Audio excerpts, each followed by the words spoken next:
favor. No programa de hoje, o advogado número 1 em cybercrimes. Ou a gente deixa o poder na mão da plataforma decidir quando você fala ou não, ou na mão do judiciário.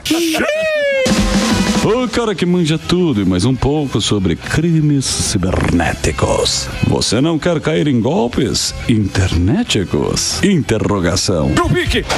Então vamos prestigiar o doutor Luiz Augusto Durso. Muito bem, senhoras e senhores. Estamos aqui com o doutor Durso. Ele que, a família dele é de advogado. Desde OAB, quando? né? É da OAB e tal. Desde meu avô, né? Desde que inventaram. São Pedro II. Desde Luiz Itália, Augusto Durso. O nosso direito romano lá, ele já tinha, família Durso. Já escreveu a tábua. Tem 70 anos. Tem 70 anos. E o Durso, o doutor Luiz Augusto Durso, ele é especialista em cybercrimes. Ele se especializou nesse negócio de internet. E a gente tem sempre dúvidas em relação a isso. A gente sempre discute aqui porque eu sou um cara da liberdade absoluta. E ele já tem um outro ponto de vista, porque ele acha que tem que ter uma regulamentação ou das plataformas, ou ele acha que tem que ser assim. Eu fiquei assustadíssimo. Assustadíssimo. Por quê? Porque a gente sempre, quando está falando aqui, não conhece muito. Você viu o que o Facebook fez em 2012? 12? 2012? O que o Facebook fez? O Facebook, ele fez um estudo, ele pegou 700 mil pessoas que estavam no Facebook, 700 mil usuários. Na época você tinha lá e montava a sua conta. Só que ninguém sabia que você estava sendo monitorado. E eles fizeram um estudo seguinte, ele falou, não, nós só vamos colocar coisas negativas num grupo e coisas positivas em outro. Você não tinha acesso ao que o algoritmo mandava para você. Para as pessoas que eles mandavam coisas negativas, a pessoa automaticamente virou uma pessoa negativa. E para as pessoas positivas, também eles viram essa mudança. Depois eles falaram, até muita gente ficou assustada com isso, mas já está provado isso, tal, esse estudo. E isso é muito perigoso. Muito. Por quê? Porque a gente não tinha ideia disso. É isso mesmo, doutor? Emílio, primeiro vou esclarecer a sua abertura. Que você fala, não, eu sou liberal e o Durso defende a regulação. Cada um com seus problemas. Eu defendo leis que determinem responsabilidade de plataformas, leis para controlar melhor esse cenário que, a meu ver, está descontrolado. Então, porque falar em regulação, já imediatamente as pessoas estão falando em determinadas regulações e podem entender isso como negativo. E eu não acredito que seja. Algumas leis, como tem no trânsito e como tem na vida em sociedade física, são positivas, principalmente quando a gente fala de responsabilidade de plataforma. Para o quê? Para, por exemplo, nós obrigarmos a transparência algorítmica. O que está sendo entregue, com qual alcance, porque a plataforma não pode simplesmente decidir as formas de eles fizeram. A primeira-dama falou isso pro Xi Jinping, hein? Ó a briga. E aí nós tivemos esse estudo que demonstra a influência das plataformas, né? A influência que eles podem ter. Porque quando você fala da influência antiga da TV, era uma influência controlável. Por quê? Porque a TV estava todo mundo assistindo e aí tem regulação, CONAR, né, publicidade, tudo controlado. Quando você fala de rede social, o alcance é individual, não tem essa fiscalização tão grande de todo mundo, e você tem a influência da plataforma de decidir quem fala mais ou fala menos. E isso realmente nos preocupa, porque pode encaminhar uma sociedade para determinado lado, massa de manobra. E isso favorece, é interessante falar isso para a audiência da Jovem Pan, que é uma audiência muito qualificada, para mostrar que isso favorece todos os lados da política, Emílio. Isso não é campanha de esquerda ou de direita ou de centro. Isso é campanha política. Por quê? Porque para o político interessa ter esse tipo de descontrole. Bem que basta ver. Antigamente nós tínhamos as eleições públicas, né, as campanhas, com poucos processos judiciais. Hoje, pega a última campanha aqui para prefeito de São Paulo, vai ver quantos processos cada candidato saiu no final, principalmente relacionado a publicações nas redes sociais. Nós tivemos casos absurdos, o laudo do Boulos postado pelo Marçal, coisas graves, né, de publicação. Então, esse tipo de mínimo controle é importante. Ô, Durso, preservando a liberdade de expressão. Então, mas é onde entrou a culpa disso é de quem? É da plataforma ou é de quem postou aquilo lá? Então, não há culpado hoje. A questão é que as coisas mudaram, a forma de comunicação mudou. Aí que tá o erro, não tem culpado. E nós temos uma questão, por exemplo, no fim, todos os agentes são culpados. Por quê? O agente que está usando essa liberdade para cometer crime, né, que a gente chama de... Vamos esquecer o que é opinião, que é subjetivo, ele tem que ser preservado. O que é opinião tem que estar lá. Agora a gente defende, por exemplo, banir o que é manifestamente ilegal. Conteúdos mais graves, que eu já citei. Conteúdo que induz ao suicídio. Isso não deve estar na plataforma. Isso não é liberdade de expressão. Então, o autor tem culpa, que está usando esse caminho de comunicação para publicar isso. Ele tem que ser identificado e punido. Tem até crime por induzimento ao suicídio. Nós temos a negligência da plataforma, que quando recebe a denúncia não faz nada, deveria fazer. Exato. E nós temos a questão legal, que é o Marco Civil da Internet, que fala: plataforma, como você não produz conteúdo, você não tem responsabilidade nenhuma. O que faz a plataforma normalmente não agir. Então são vários os agentes culpados ou inocentes nessa história de, na sua interpretação, fala o que quiser, publica o que quiser, e aí depois a gente pune pontualmente quem cometeu os crimes. E já eu defendo um pouco mais de controle nesse caminho intermediário, porque se a plataforma hospeda, dá visibilidade, entrega, define alcance, muitas vezes a nossa pauta é golpe do INSS, o golpe do INSS. Muitos golpes do golpe do INSS estão vindo por links patrocinados. Então o indivíduo vai lá, paga para a plataforma para entregar para mais usuários. Ele tem esse alcance graças àquela campanha de publicidade patrocinada que a plataforma deveria ver que é golpe e nunca entregar, mas entrega. A plataforma não tem que ser responsabilizada? Eu entendo que sim. Então é esse tipo de debate que a gente leva, que é muito positivo, muito propositivo. Mas aí você vai ter que controlar, né, doutor? Porque se você vai pelo ser humano, que nem a plataforma, o que eu imagino, a plataforma, o algoritmo da plataforma é aquilo que você quer ver.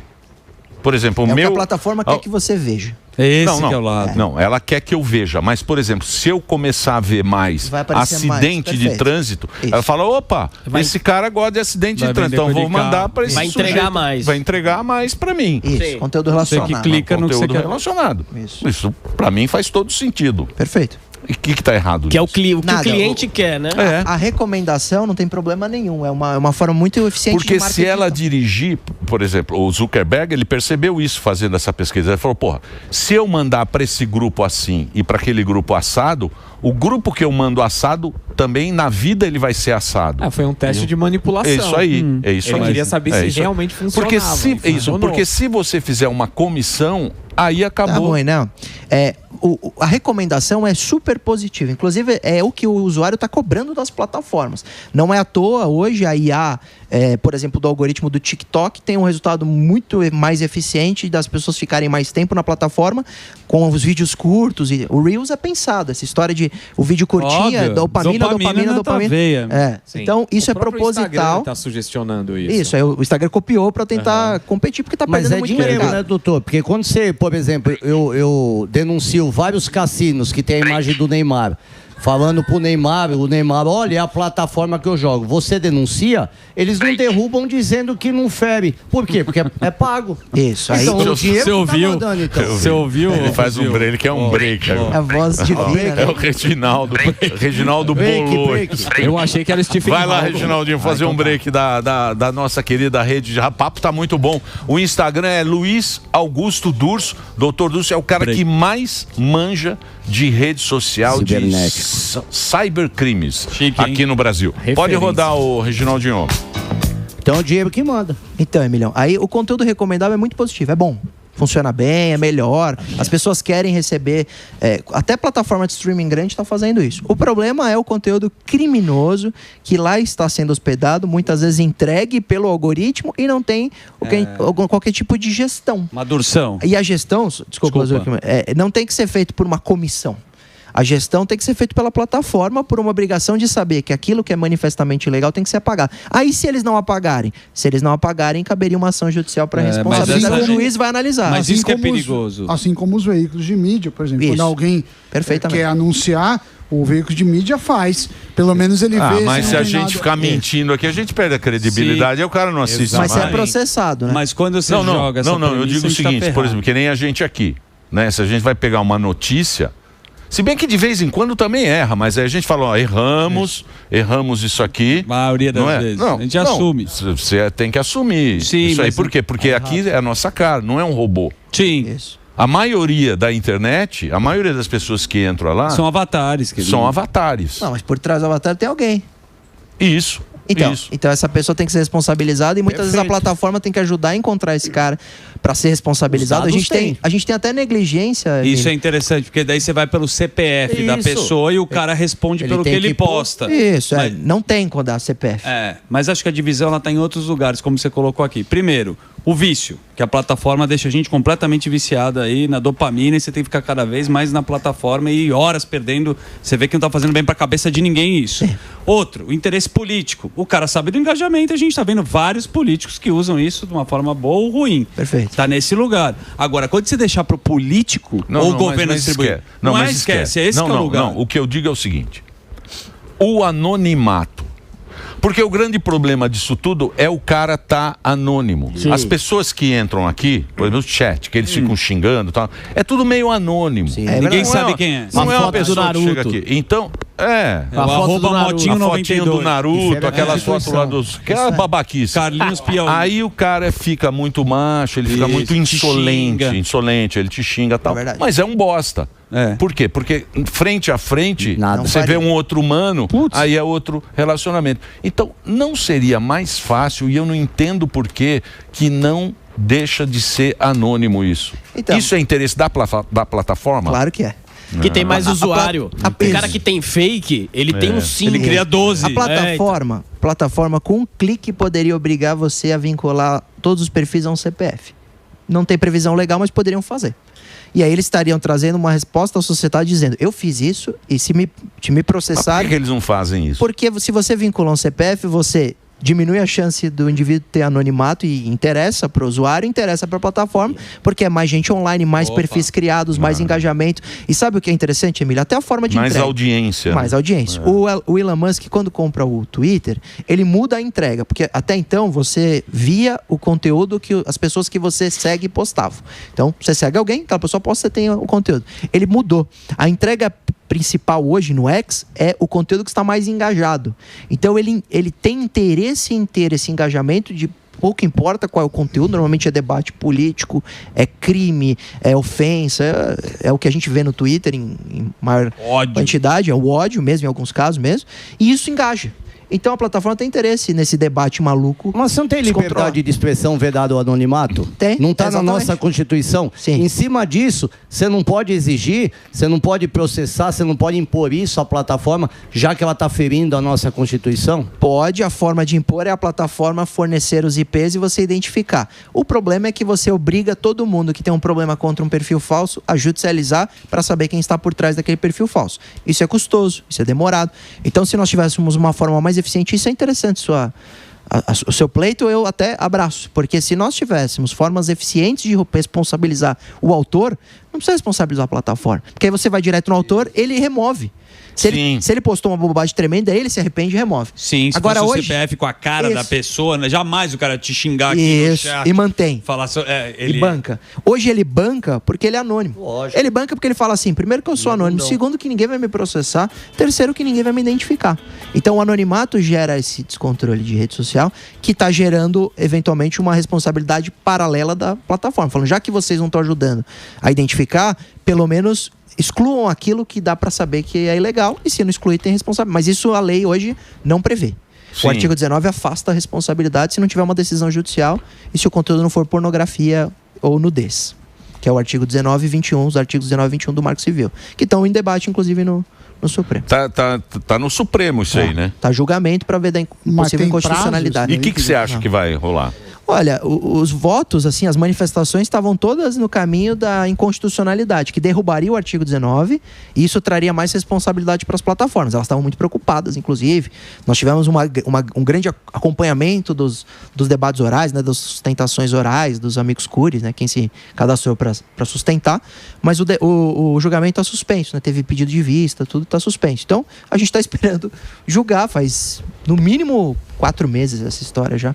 Isso começou, acho que em dezembro do ano passado, né? Tem quase. Mas você acha que vai ter um controle? E o que você achou do negócio lá que a a Janja falou pro Xi Jinping lá para dar um jeito quebrada no protocolo. Tem uma análise. Entrega mais para direita. Tem duas análises ali. Tem a análise política, que não me cabe, mas é uma análise de esses eventos oficiais, eles têm todo um regramento, né? Você não pode simplesmente abordar o líder da nação e falar, ó, manda aí um representante. Então, teve um desgaste e uma crítica política. Tanto é que quando chegou na imprensa, o próprio Lula ficou bastante incomodado, né? Porque era algo estranho à formalidade prevista. Agora, do ponto de vista jurídico, se isso tudo resultar no TikTok, né, na plataforma, mandar um representante para o Brasil para o debate, é positivo.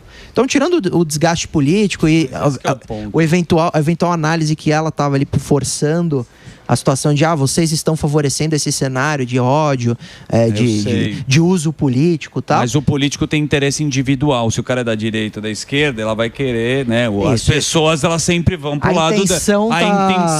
Uma coisa é você falar, vamos melhorar a plataforma e não colocar o lado da plataforma. A intenção não estava nem velada, foi descarada. Mas a intenção política é justamente o outro, que é aquele... o menino lá, o Monark. Não, o Nicolas, que faz o vídeo, tem milhões. Então, mas isso aí, por que ele tem milhões e o outro não tem? Porque o conteúdo é bom do cara, né? A minha opinião, ele engaja bem. Ele achou um modelo... Mas isso não é a plataforma que faz. A plataforma ajuda. Mas a plataforma responde a uma característica de como aquilo se desempenha no início. Então, por exemplo, ele posta. As pessoas veem que aquele vídeo, que ele tá com camisa preta, fundo preto e tal, vai bem. Imediatamente isso gera atenção, as pessoas assistem mais tempo de view, gera mais alcance, mais comentário também gera mais impulso. Então, são algumas características. Agora, tem gente que diz que a plataforma está dando um empurrãozinho. Ninguém vai saber, a gente nunca vai saber. Então, mas se você pegar historicamente, se você pegar o tempo, o que o político ficou ligado nisso aí, porque no começo não tinha isso. Eu lembro o Twitter no começo, era só brincadeira, zoeira, piada pesada, não tinha nada disso. Se você pensar, a primeira coisa foi a Primavera Árabe, que derrubaram lá. Através do Facebook. Depois o Brexit. Cambridge Analytica. Depois o Brexit. E depois o Trump. A eleição do Trump também, que foi esse. Divisor de águas. A partir daquele momento. E o Bolsonaro. A partir desse momento, os caras falam, opa. Isso aí serve para alguma coisa, né, pessoal? Mas isso é política, não é crime. Então, mas não é crime. Eu concordo. Você entendeu? Eu entendo. O problema é que... Isso é político. Isso. Bem que quando a gente falou de pele das fake news, ele foi tão politizado o tema que foi desgastado demais. É isso aí. Então, por exemplo, quando eu dou a minha opinião, eu tô olhando de uma forma isenta no combate ao crime. Ponto. Eu não tô pensando em favorecer A ou B. Quando o Zuckerman faz a análise perfeita dele, não, mas quando a Janja vai lá e cobra do TikTok, ela tá falando que o TikTok é usado pela extrema-direita. E não dizendo que a extrema-esquerda usa também. E usa. Opa, usou muito. Todo mundo usa, Todo mundo usa. Foi como abriu o papo hoje. Aí sabe o que vai acontecer? Você cala um lado e o outro lado vai usar aquilo. Então, qual seria a solução? Pensa-se que o Congresso Nacional seria a representação de todos os lados. Para aprovar uma lei lá, tá todo mundo sendo ouvido ou todo mundo sendo contemplado. Direita, esquerda e centro, concorda? Tá. Então, teria que vir uma lei do Congresso, por isso que tanto criticam, às vezes, o Supremo julgar o Marco Civil, etc. Porque tem que ser uma lei do Congresso que representa todos esses lados para trazer uma lei que pense em diminuir o crime e não calar um lado ou outro. Exatamente. Por isso que quando falaram no pele das fake news de usar a Anatel, o CGI, que é o Comitê de Gestão da Internet, para receber denúncia, eu fui imediatamente contra. Eu falei, não pode dar isso numa mão de um órgão que tenha vínculo com o governo, ou que tenha a nomeação do governo, porque isso vai gerar algum tipo de interferência partidária, que não pode. Por isso que eu defendo que aquilo que é manifestamente legal tem uma análise da plataforma, não tem que ter do governo, plataforma. Se a plataforma não cumprir, vai para o judiciário. Do mesmo jeito que é hoje. A diferença é que você tem um pouco mais de cobrança do que eles estão fazendo com relação ao canal de denúncia. Que hoje, Emília, não funciona nada. Então você tem um crime gravíssimo lá. Eu palestro em escola funciona. Eu palestro em escola sobre cyberbullying. Tem nada a ver com fake news, tem nada a ver com política. Eu pego um caso grave de cyberbullying, vazamento de nude de uma menor lá da escola. A gente denuncia, não sai. Você notifica a plataforma, que muitas vezes continua lá. Então, aí eu penso, poxa, a plataforma... E tem muito isso? Tem muito, Emílio. Muito. Se você acha que falar hoje com educadores, quase toda a escola hoje está com problema grave de cyberbullying. E quando você vai para outros crimes, pior ainda, porque a gente tem tudo que, por exemplo, a gente vai falar de INSS, não tem nada de político. os criminosos estão sabendo que esse golpe afetou milhões de brasileiros que têm normalmente mais idade, que são em regra os aposentados, que precisam reclamar. Então, como eles fazem? Isso é para serviço para a população. Hoje, você entrou lá no aplicativo Meu INSS e viu que teve desconto indevido. Tem duas formas de acionar, ou o número 135, você liga pelo telefone, ou pelo aplicativo. Então os criminosos sabem que as vítimas precisam procurar o Meu INSS, que é um aplicativo. O que eles fazem? Criam aplicativos falsos, campanhas falsas. E tem muito isso hoje em dia. Muito, porque eles, como que tira dinheiro da vítima? No modus operandi muito inteligente, Emílio. Que é você dizer que para recuperar aquele benefício que você perdeu do INSS, tem que pagar uma taxa. Isso. Só que a taxa é baixíssima. O cara tá desesperado. R$50, R$100. Sabe o que as vítimas fazem? Nada. Quando a vítima não faz nada, a gente não tem nem ciência do crime. E aí de 100 em 100, o criminoso desvia 100 mil, 1 milhão. E ninguém está investigando, porque ninguém nem lavrou o BO, porque o valor é tão baixo que as pessoas deixam para lá. Então tem um modelo de crime cibernético que está crescendo tanto, basta ver. Esse golpe do INSS não deixa de ser um modelo de crime, porque o original, o padrão, foi um problema técnico, né? Eles usaram uma falha da plataforma. Nós tivemos há uma semana uma notícia que os criminosos invadiram 3 mil contas do GovBR, que é o que dá acesso ao Meu INSS. Eles conseguiram conseguiram enganar o sistema de reconhecimento facial. Caramba. Semana passada, essa notícia, uma operação da Polícia Federal prendeu uma quadrilha que conseguiu enganar o sistema de reconhecimento facial, que a gente também coloca às vezes como intransponível, super seguro, invadiram o sistema do GovBR e foram para o Meu INSS para fazer empréstimo consignado, levantar dinheiro em nome das vítimas. Então, a gente tem um lado da internet que eu, desde a primeira vez que eu vim aqui, para mostrar esses crimes, que a gente não pode politizar o tema. Por isso que a gente tem uma premissa nesse debate, a liberdade de expressão. É a premissa número 1. Se a gente partir dessa premissa e começar a pensar, por exemplo, eu defendo que a plataforma, quando bane alguém, seja quem for, quando você recorre, ela tem que te dar uma resposta. Se ela defere ou ela não defere. não responde. Não. Putz, é um e-mail que não chega. Não, ele fala que é o negócio da... Como é que é? Diretriz da comunidade. Não fere nunca. Você feriu. É um e-mail a diretriz. Você clica lá, quero apelar. Jorge você clica, diretriz. Apelou. E a resposta, muitas vezes nunca vem. Nunca vem. Você tem que deixar passar. E quando vem, diz que não fere. Exato. E quando vem, simplesmente falar, a gente mantém a decisão e não justifica nem... Por exemplo, eu acho que teve até uma lei obrigando eles a mostrarem qual foi a publicação que feriu. Pra você ter direito a nunca mais fazer, aprender com o erro. Ô Durso, agora eu posso te falar uma coisa? Essa questão nunca vem. Agora quando você vai fazer um anúncio que você tá pagando, você pode colocar o que você quiser. Aí eles te mandam e falam assim, ó, isso aqui não está de acordo. Aí você vai, você não precisa fazer nada. Você vai e manda de novo. Aí passa. Ou seja, primeira vez tá pagando. Você não muda nada. Então, você tá pagando, vai fácil. Pagou, passou. E, Emílio, é interessante, porque sabe qual é a segurança da plataforma em minar esse debate? É o jeito mais fácil. Quando vem e a gente começa a falar, como eu tô falando, a plataforma tinha que responder, então, sabe o que eles fazem? Se você começar a falar de regulação de plataforma, você tá falando de ferir a liberdade de expressão. Então é um contra-argumento muito fácil que pegou para derrubar esse debate. Porque direitos humanos, liberdade de expressão, são termos que pode ser qualquer coisa. Pra qualquer coisa. O cara floreia, dá uma floreada. Não, pode ser qualquer coisa. Que aula, hein, professor? Hoje você foi bem. Ele é o melhor nas últimas semanas. Bela barba, hein? Dursinho e Dursão. Eu falo para vocês que a gente tem aqui os melhores e esse aqui é o melhor. De todos. O Instagram do doutor é @Luiz com Z Augusto Durso, para você que está no rádio, para você que está nas redes aí, já tem a plataforma e ele está sempre dando dicas para você aí não cair nesses Vou aproveitar, Emílio, já que a gente acabou falando pouco, eu vou fazer um vídeo no meu Instagram, eu vou postar hoje, falando exatamente sobre o golpe do INSS e quem perdeu dinheiro, o que deve fazer, que é procurar o aplicativo e os canais oficiais e como se afastar desses problemas. Já que a gente acabou não falando, lá no meu Instagram eu vou colocar hoje, então, Luiz Augusto. Vamos lá ver. Eu não falei porque a gente tava vendo a bronca em mim. Finalzinho você dá uma patada. Não, a gente tinha uma patada. Foi bem tratado. Ele quer te processar. Não é Globo News. Que isso? Eu não falei. O cara quer te processar agora, Emílio. Eu vejo propaganda enganosa. Olha lá, a gente tá ganhando do Barbicha. Olha lá, do biólogo. Emílio, eu tenho um compromisso com a audiência. A audiência queria saber a questão da INSS. Porra, Emílio jogando na sua conta. Nós estamos ganhando da Sadi. Eles me cobram depois, eu recebo então, não, tá bom, tá lá no teu Então Instagram. eu tô aqui olhando, eu tô aqui olhando aqui, ó, e tô aqui olhando Não, mas ele foi educado e falou o seguinte: você não chamou a pergunta. Não. Pra Fátima Bernardes ele não fará. Eu tô olhando aqui e tá subindo a audiência. É o Boni, ele gosta quando a gente ganha da Globo. Ele não foi convidado. Não foi convidado. E o Durso tava ali. Então eu tô olhando o Ibope aqui. Se tiver subindo a audiência, eu fico. Quando cai, eu corto. Entendeu?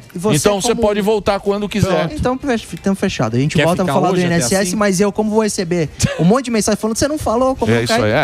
Próxima vez você capricha mais, amigo. Quero mais. Mas só deixando claro, né? Deixa eu passar. Não falamos por causa do Durso. O Instagram, @Luiz Augusto Durso nas redes sociais. Promessa. Obrigado, Durso. Obrigado. Show de bola.